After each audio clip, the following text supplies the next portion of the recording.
Hello students, today we have to watch Power Sharing Part 2, Accommodation in Belgium.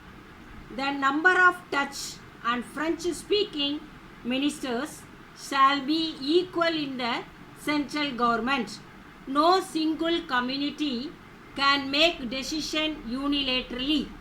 Many powers of the central government have been given to state governments of the two regions of the country.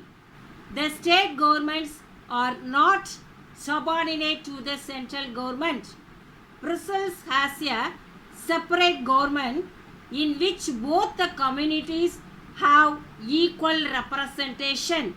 Apart from the central and the state government, there is a third kind of government.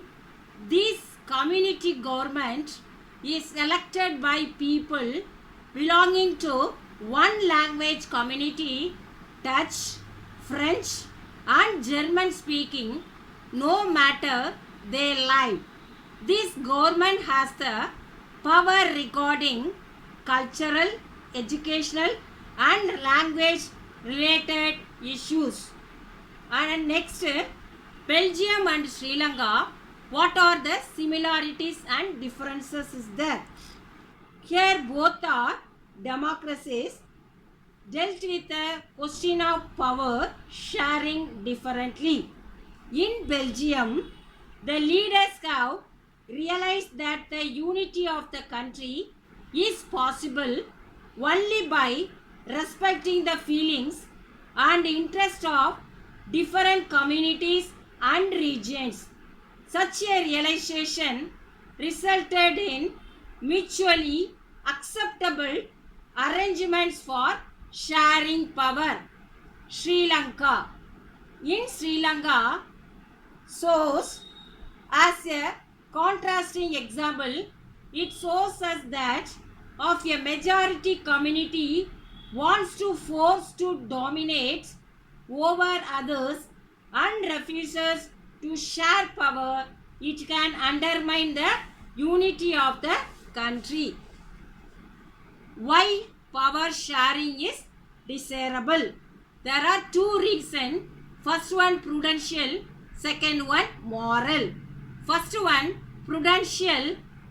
Firstly, power sharing is good because it helps to reduce the possibility of conflict between social groups. Since social conflict often leads to violence and political instability, power sharing is a good way to ensure the stability of political order.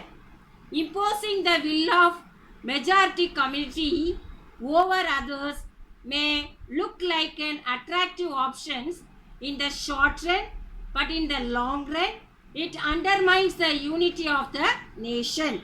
Next one, moral. Next one, moral. Power sharing is the very spirit of democracy.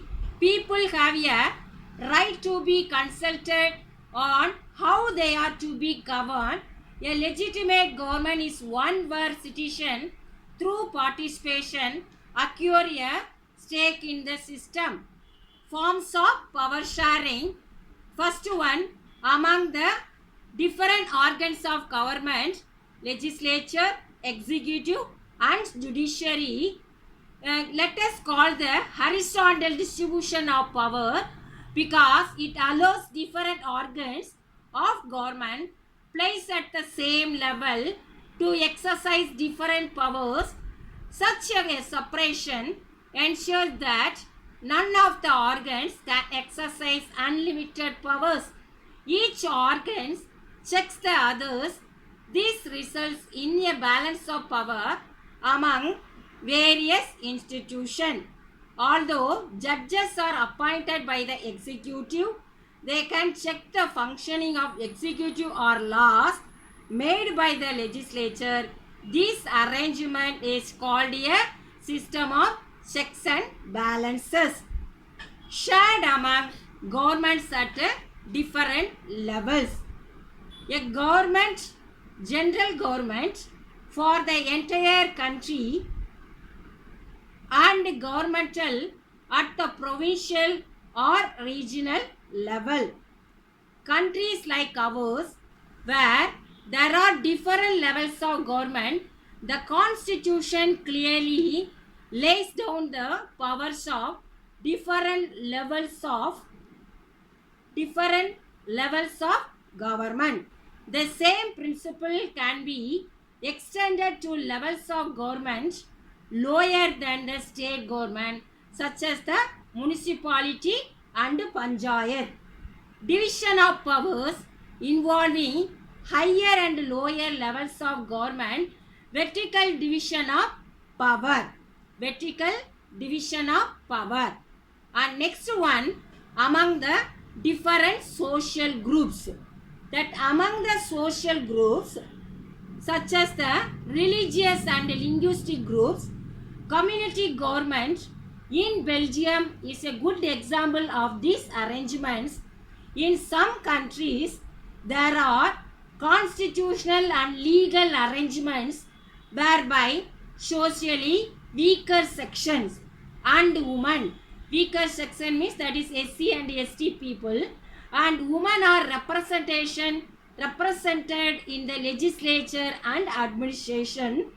This type of arrangement is meant to give space in the government and administration to diverse social groups and administration to diverse social groups who otherwise would feel alienated from the government. Last one, that is political parties, pressure groups and movements. In contemporary democracies, this takes the form of competition among different parties. Such competitions ensures that power does not remain in one hand. In the long run, power is shared among different political parties that represent different ideologies and social groups. If their alliance is selected, they form a coalition government. More parties join together. That is called coalition government and thus share power. In a democracy, we find interest groups such as those of traders, businessmen, industrialists, farmers and industrial workers.